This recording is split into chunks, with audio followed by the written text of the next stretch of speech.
Hello everyone, and welcome to Just K, where we talk about everything that is health, mind, body, and soul.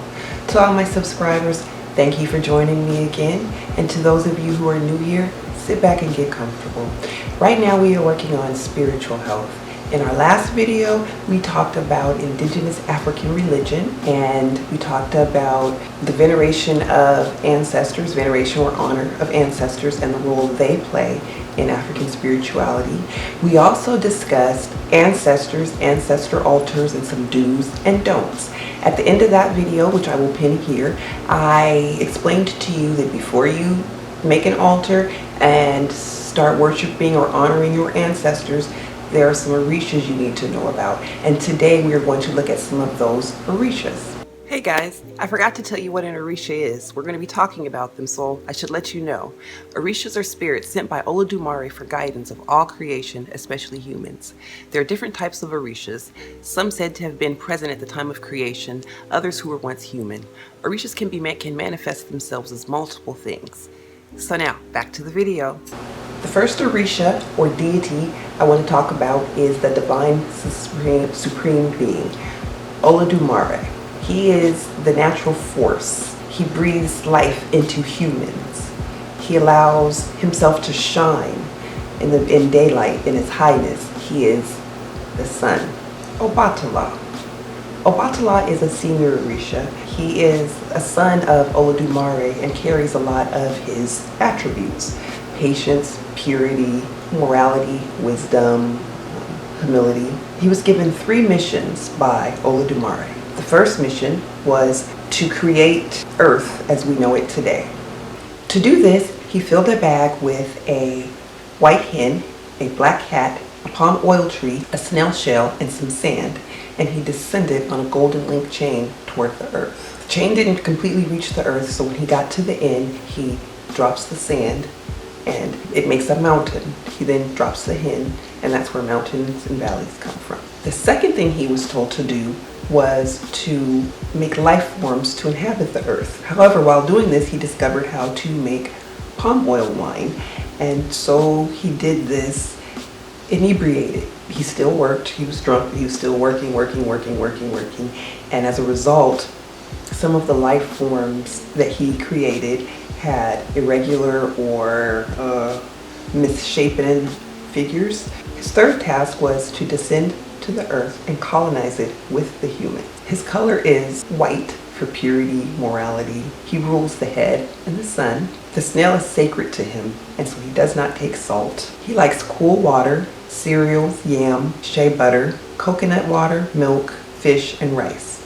You petition Obatala for good health, mental clarity and alertness, control of your emotions and passions, and peace of mind. He helps develop our patience and our wisdom. Arun Mila, I hope I'm pronouncing that right, is the all-knowing orisha sent as Olodumare's counselor here on earth. He's the keeper of wisdom and knowledge, and he knows everyone's destiny. He supervises births, child rearing, illness, and the use of herbs. His colors are yellow and green.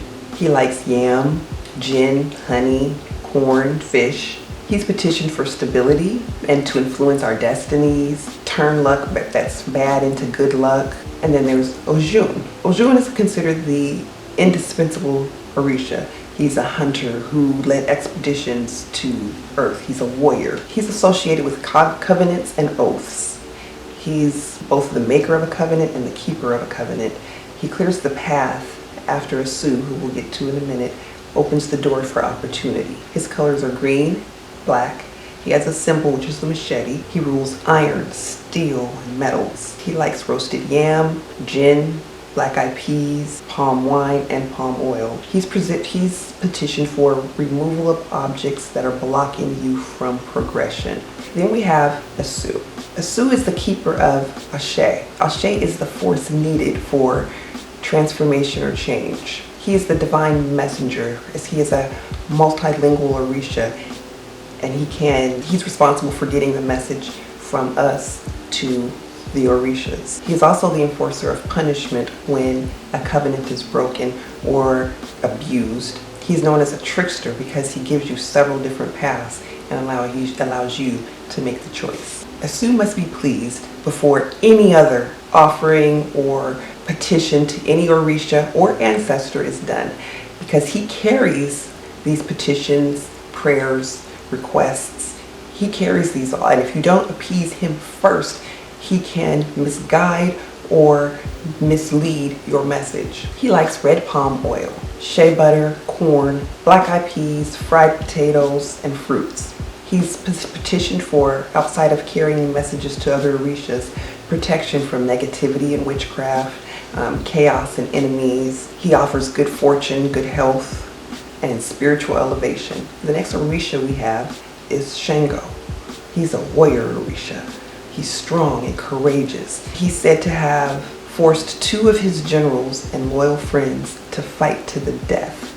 And as a result of the guilt that transpired because of his abuse of power, he hung himself. He only speaks once, and he only respects force and wisdom.